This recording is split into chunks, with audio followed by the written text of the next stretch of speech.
Well, we have been dying for this horrible election year to be over, haven't we? Amen. And yet, the way that it has ended, if anything, we have awakened in the midst of a nightmare to find out that it was real. And now the prolonged media commentary and speculation will continue into the foreseeable future.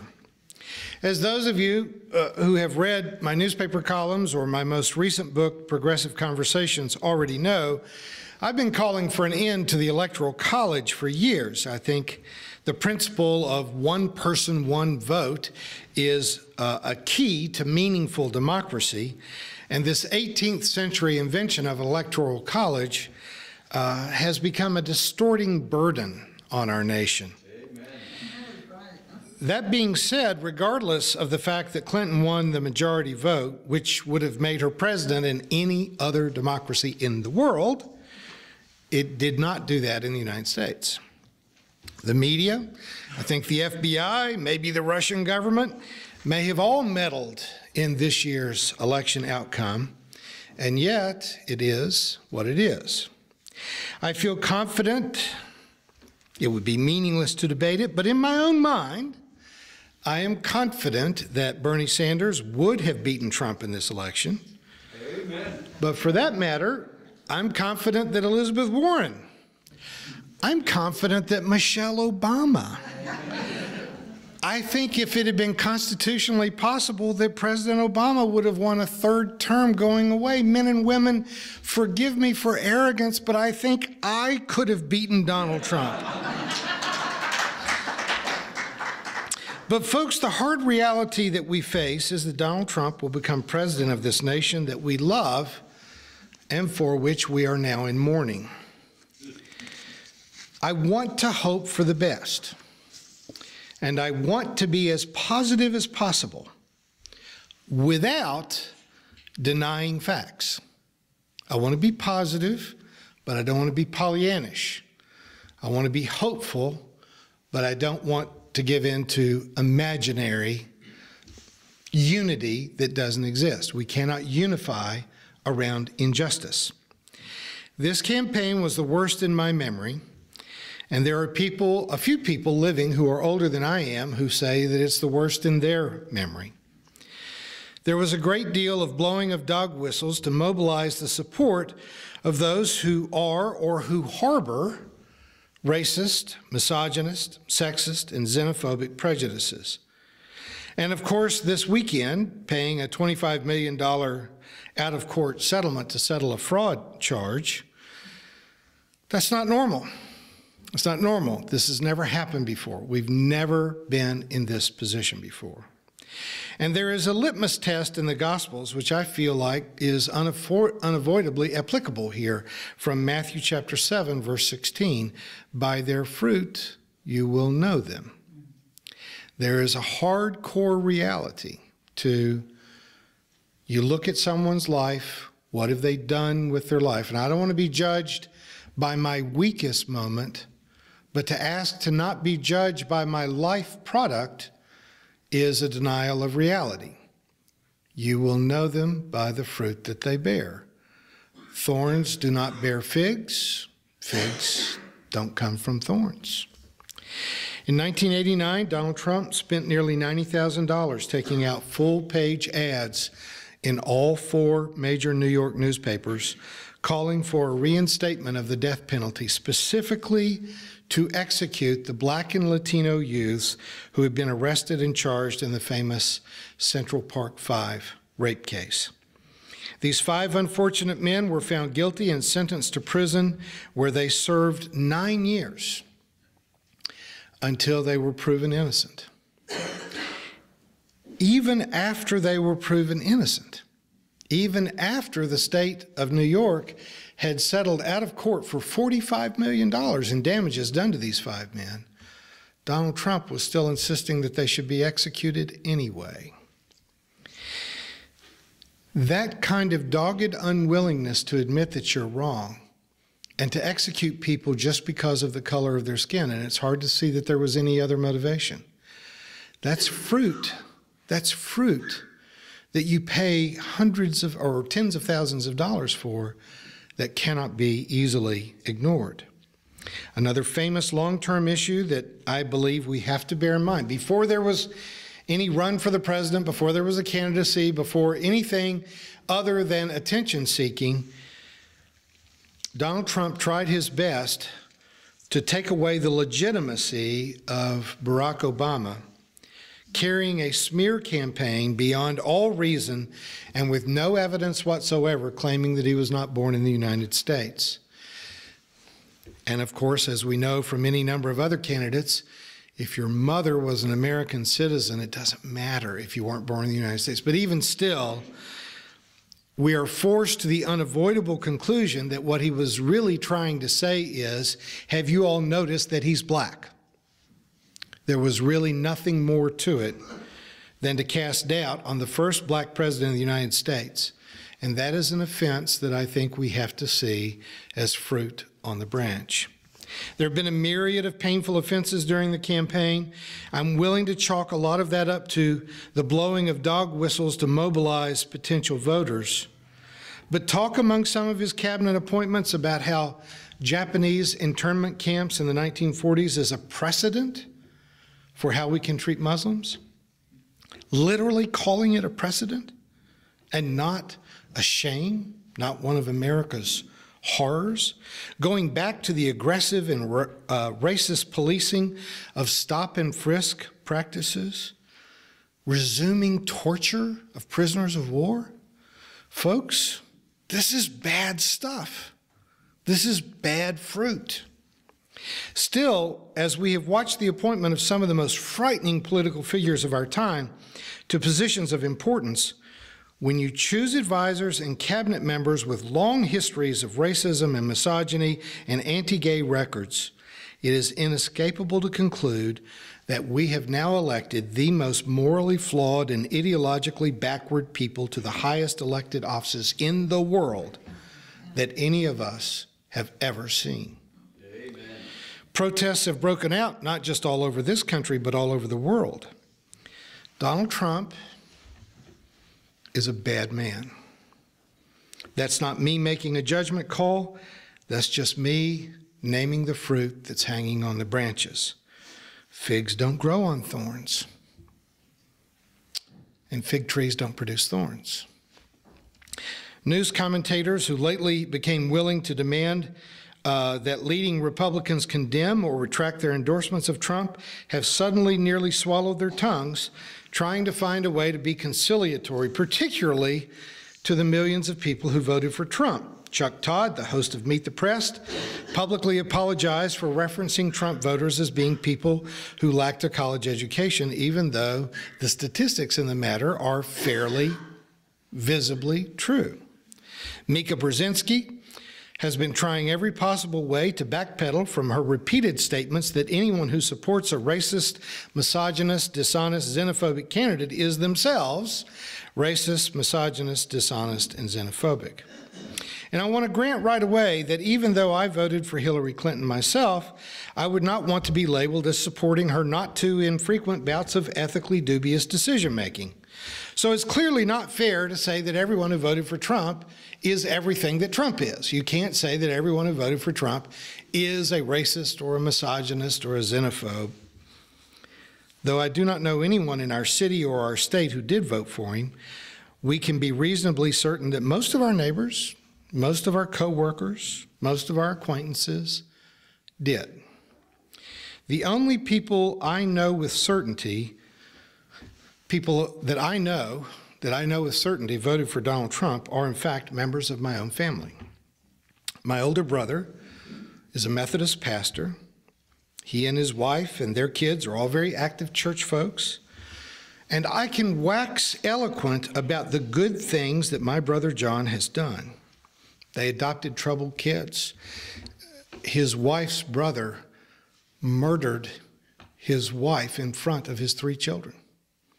And my brother adopted those 3 kids and raised them. And I warned him not to do it. I said, you'll have to barricade yourself in your bedroom at night. They will respond violently, but through love and discipline and persistence, he raised 3 I would have to say successful, mentally healthy people. And he did it at huge personal sacrifice. My brother travels annually to Russia, raises lots of money and material to support an orphanage in Moscow. My brother's a good guy. He does a lot of good things. He has shown tremendous compassion to people who absolutely do not deserve it. And no one would be more hurt, no one would be more offended and angry than my brother if someone said that he was a racist or homophobe or a xenophobe. And that's the problem with most people who are racist or Islamophobic or homophobic. I gotta pause just a moment. I don't like the word homophobic. Phobia means that you're scared. And I think a lot of people are scared of Muslims because the media and the government has trained people to be afraid of Muslims. I don't think anyone's afraid of gay people. When I travel on my lecture tours, I always go through Birmingham, and I stay with former members of our church, Andrea and Jill, and I take them with me to meet my brother for breakfast. We've done this every year for the last 4 years. My brother has sat at the breakfast table with Andrea and Jill and laughed and talked and begged them to come visit his church. He's not scared of them. He's just willing to trade away their freedom and their right to be a couple because he doesn't care enough.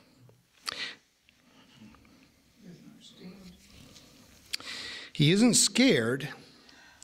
He's just willing to take their rights away from them because he's not gay. He's willing to take rights away from blacks because he's not black. He's willing to take rights away from Muslims because he's Christian.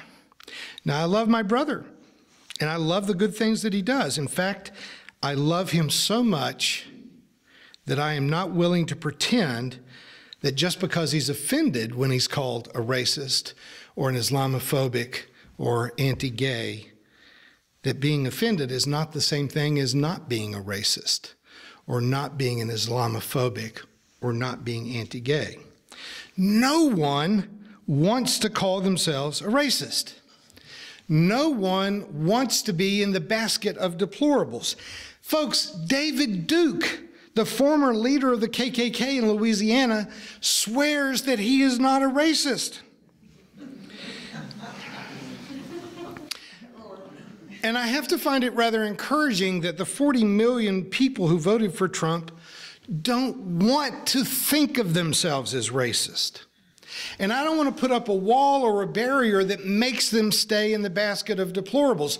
Let's accept the fact that they don't want to be thought of as racist and then help them to become not racist, to move beyond simply being offended by the fruit that hangs on their own branches into literally being something else. Look, if we don't believe that people can change, what are we doing here?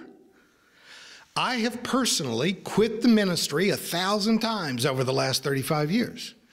It's very easy to get discouraged and decide it doesn't make any difference. You can't make any difference. But I keep coming back to this singular thought from Henry David Thoreau. And for years, when I was in a denominational church, I read this to myself every day before I went to work.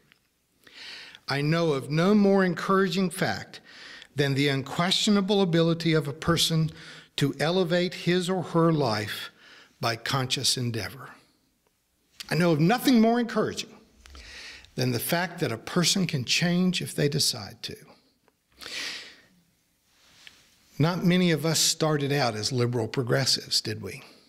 We changed in the presence of information, in the presence of challenge, in the presence of that cognitive dissonance between believing in 4th century mythology or Iron Age mythology and living in the modern world. We managed to change. We have to believe that others can too. If articles and books, studies and classes and sermons, if anything we do can make any sense at all, it has to be rooted in the fact that society can change for the better. And I choose to believe that being offended by being called a racist means that you would like to not be a racist. And I want to encourage that. I want to encourage growth. I don't want to put up roadblocks to growth.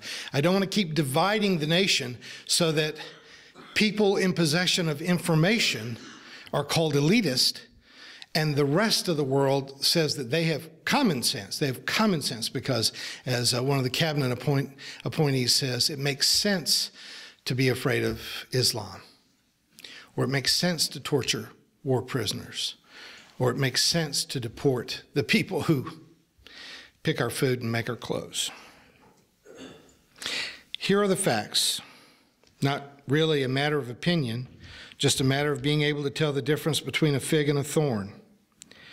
Our next president is a bad man. He is striving to surround himself with a lot of similarly flawed people. The people who voted him into office, while not universally racist, misogynists, and xenophobes, they all carry the genes of those affects. They have the potential because they have found it possible to overlook these obvious moral flaws. So that's who they are.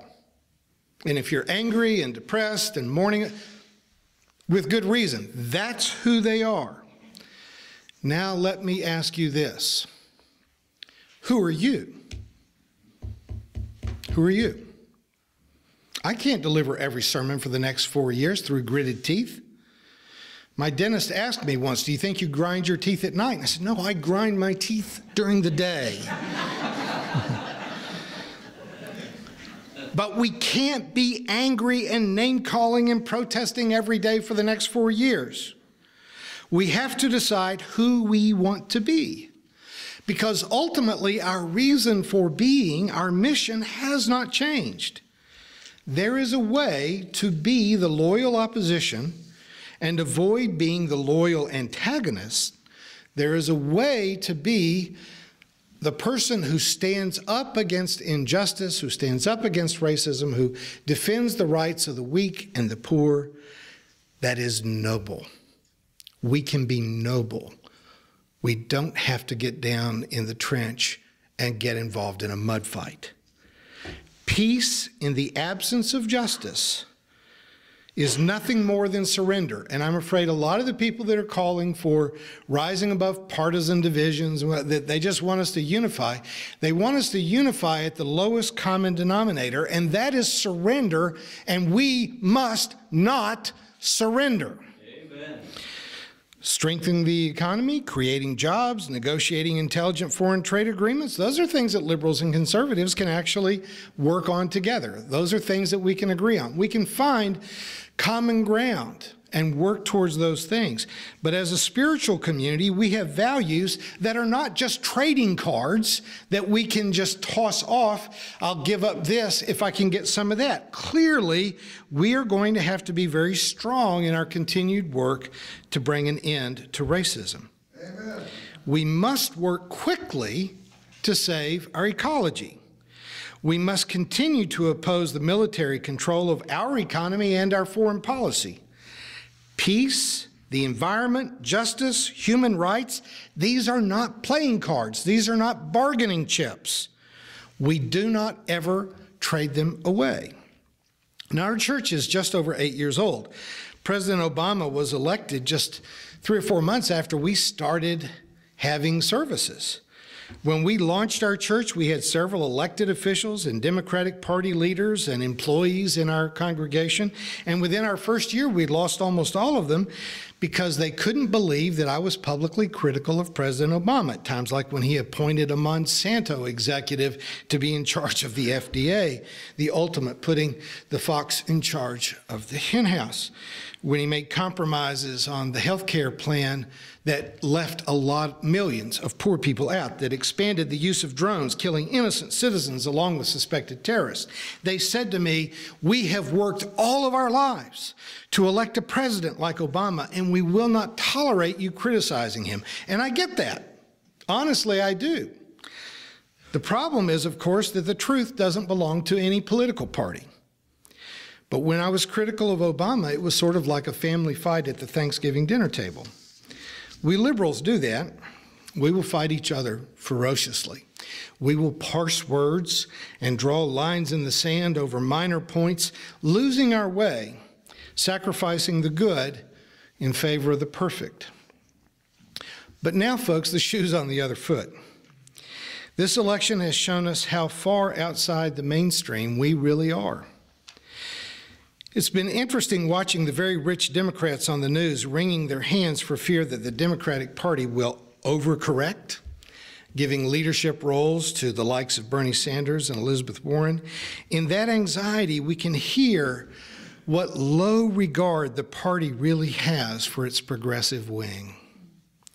We will talk about social and economic injustice as long as the millionaires are still in control of everything.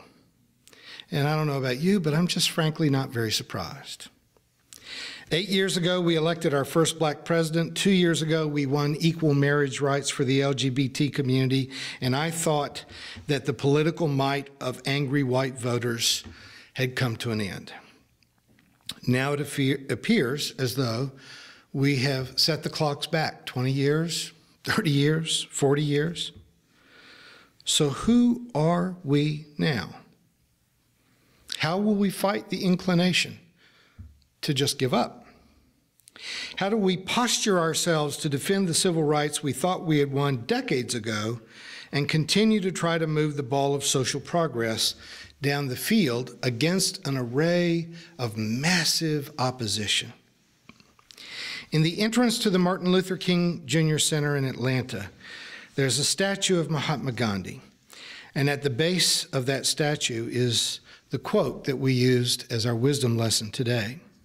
Because when Gandhi sought to free the people of India from British colonial rule, and when King sought to actually end slavery, I mean, the Civil War officially ends slavery, but for 100 years after the war, blacks were still relegated to segregated schools and neighborhoods and not given decent jobs. And so Martin Luther King really tried to accomplish what should have been accomplished a century before. But they realized that if they were going to win, if King was going to win a civil rights movement, if Gandhi was going to win a liberation of India, they had to be more than cynical.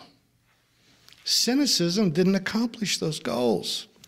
And you have to be more than angry. Just being angry doesn't accomplish anything. You even have to be more than well-informed.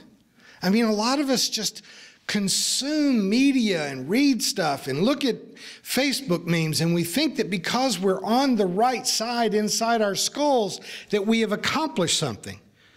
But let me just tell you, before the great marches, the great demonstrations that were led by Gandhi and Martin Luther King, they met with their leadership in planning for weeks. And then they met with the participants for days, training them, because they didn't want to start a riot. They wanted people to begin with a vision in their minds firmly implanted that they were going to be nonviolent, that their demonstrations were going to be both effective and principled, which means you're told dogs will be turned loose on you. Police batons will be used on you. You could be shot with rubber bullets. They could use the fire hoses on you. You have to decide that you're not going to retaliate as a mob. They were trying to organize people of character. They were trying to instill nobility so that they could be leaders in a moral universe. They taught participants to firmly fix what a peaceful demonstration looked like in their minds and to brace themselves to be the victims of violence and ridicule and slander and libel and insults, but still to go on and be the moral leaders of a generation. Folks, we do have a long road ahead of us. But let me remind you that our religion is not a set of beliefs. I'm not even sure we've got any, but our religion is not about doctrine. It's not about beliefs. Our faith is a set of practices. You do not become a great piano player because you believe in music. You don't become a great artist because you sometimes go visit a museum. Sitting in church, and I value this, but sitting in church will no more make you a person of great moral character than sitting in your garage will turn you into a car. We have to fix our minds on the nonviolent, loving, honest, informed way in which we will embody the kind of world that we believe should exist. Now, like you, I am grieving this election. I'm grieving it not just because Donald Trump's going to be the president, but I'm grieving the fact that it has revealed something about the character of some people that I love very much. It has revealed something about the character of our nation. But our grief, our disappointment must not turn our neighbors into our enemies. We must not allow ourselves to become distant from those who, frankly, need us more than ever. They don't need us to call them names. They don't need us to unfriend them off of Facebook. They don't need to feel our rejection. They need to feel our genuine concern and love, and we need to provide for them an example. What I'm asking of you today is what Mother Teresa meant when she said, "The world is full of good people. If you can't find one, be one."